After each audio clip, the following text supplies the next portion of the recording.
Good morning, everybody. Welcome back after the Easter weekend. I hope you are as sick of chocolate as I am, but you had a great time.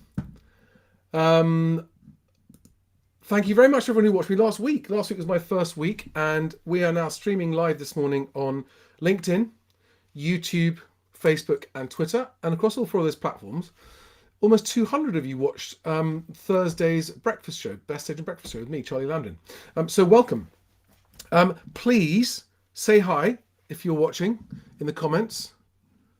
And also, please send me any questions that you've got for my Q&A section at the end, because today I don't have a Q&A at the moment, so I've got something ready in case no one sends any questions in. But without further ado, let's crack on with the first segment of the show, which is today's news.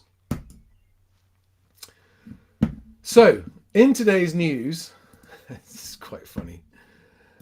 There really isn't any news, but I'm going to whistle through what I mean. Okay, so the RACS confirms that March has happened again, as it did last year. In other words, the slight spring bounce in instructions has happened.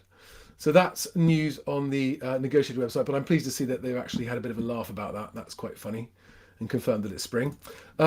EAT confirms that the government is still committed to introducing ROPA rules. Not news if it's still the same. Won't make any difference to anything. It's not a bad thing, but it's not going to solve any problems, in my opinion. And on property industry OTM is confirming that consumer confidence in the housing market remains stable. Nothing changing. Again, not news. The only thing that was news to me was this. That Strike, who there's a story about their offering an agency fee refund competition. They're giving away $4,000 to someone for competition. But the news is that apparently, although they say they sell your house for free, that doesn't include viewings. Well, I don't know. If I wanted my house sold, I'd want accompanied viewings. I think most people get that. And if you're doing viewings yourself, it's not going to end well for most people. And the last, hang on a second, we've got a comment from someone. Good morning. Morning, Marcus. Thank you for saying hi. Now, this last news story on Property Industry it's not a news story. It's a PropTech LeadGen press release from 20CI who claimed to have 20EA, who claimed to have the most data on the market. And what they're saying is that agents only need to communicate with 10% of properties on their patch to reach 62% of vendors who will instruct. All right, 2 problems with this. First of all, this proves my point about LeadGen. They're selling this to anyone who wants to buy it. Any agent who wants to buy this product can get it and get access to that 10%. And of course, what does that mean if you are one of those movers in that 10% of properties? You're going to get spammed to death. And in any case, doesn't GDPR mean you can't just contact people out of the blue anyway? So again, how much value this actually adds, I don't know. If you are a very large agency and you're doing this nationwide as part of your overall pour leads into my funnel, then maybe. But for most people, I'm afraid I can't see how that helps. It's just going to irritate the people receiving the communications. So that's the news for the day. And I'm going to move on to, which is related to that, my tip of the day. Now, the ongoing battle for most agents seems to be winning new instructions. It just seems to take up more time and be a bigger challenge than anything else. And I get that.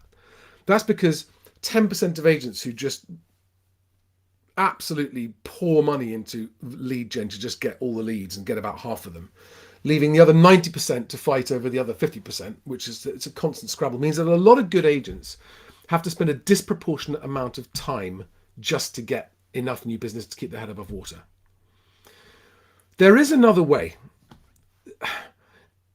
This is my observation after 20 years of working with agents, and the best agents that I know, and they could work anywhere. This is not independent or corporate. They could be in either one of those two things. They could be a franchise self-employed person. They could be working in a large corporation or running their own business, their own independent agency. And it's always the same. And it is this. There are two ways you can spend your time in your business. You can spend your time servicing your existing customers, getting the deals done to exchange to make sure you get your fee. And then there is time hunting for new business, which is exhausting. It's a daily grind. It feels like we're starting from zero every day.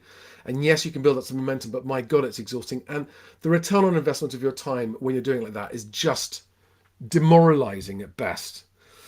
And what I have noticed with the agents that I've spent time with over the years, who are the ones doing the best, in other words, they've got the business where they want it to be, is that whenever I'm spending time with them, their phone will ring, their mobile phone will ring.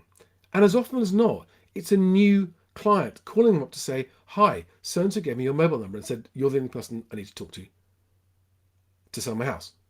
So how do they get to that position? Well, the answer is a very, very simple one that is open to anyone to do. The results are not immediate, but in the long term, they are absolutely guaranteed. If you focus as much of your time as possible on delivering a service to your existing customers that exceeds all their expectations and prior experiences, two things will happen. You'll get more deals done, so therefore automatically you're going to be more profitable than you would be otherwise. And number two, you're going to give those guys an experience that makes them go, that was amazing. I just never knew that experience was possible. And I have to tell someone. So what I'm saying is, the agents that actually consistently deliver the best results to the most customers are the ones who just get that business calling them on the phone. They've had to invest no time and no money on lead gen or marketing or that kind of stuff. I'm not saying you don't do any awareness raising. Of course you do. But what you do is you just do awareness raising where you are sharing the stories of things that have gone well and stories about yourself in a modest way. Too shouty, no one listens. Too much talking about how you and your business are amazing, no one listens, no one cares. Occasional, nicely told stories of surprising successes where there's a human element, that's worth doing. But guys, I promise you, there's no other way. You either have to fight the lead gen fight, which is just soul destroying and demoralizing, or focus on making sure that every single customer you come into contact with has a surprisingly good experience. It sounds boring, but the good news is it's achievable, provided you are actually a competent agent and know what you're doing. It is achievable. So my tip of the day is that the sooner that you start focusing your new business generation time by servicing your existing customers, the sooner you will start to get those people who are ignoring the spam that comes through the letterbox every day and just hear from someone that you're the only person that can sell the house, they will start to call you. Right, guys, thank you very much. Does anyone have any questions? And if you have, could you put them in the comments right now? Otherwise, I'm going to welcome you back to your working week. Hope you had a very, very good weekend. Ask you to share this breakfast show on your own social media if you think it was entertaining and you've got other agent friends who'd like it. But have a great day, and hopefully I'll see you tomorrow morning here at 7:45. Thanks, guys. Have a great day. Bye.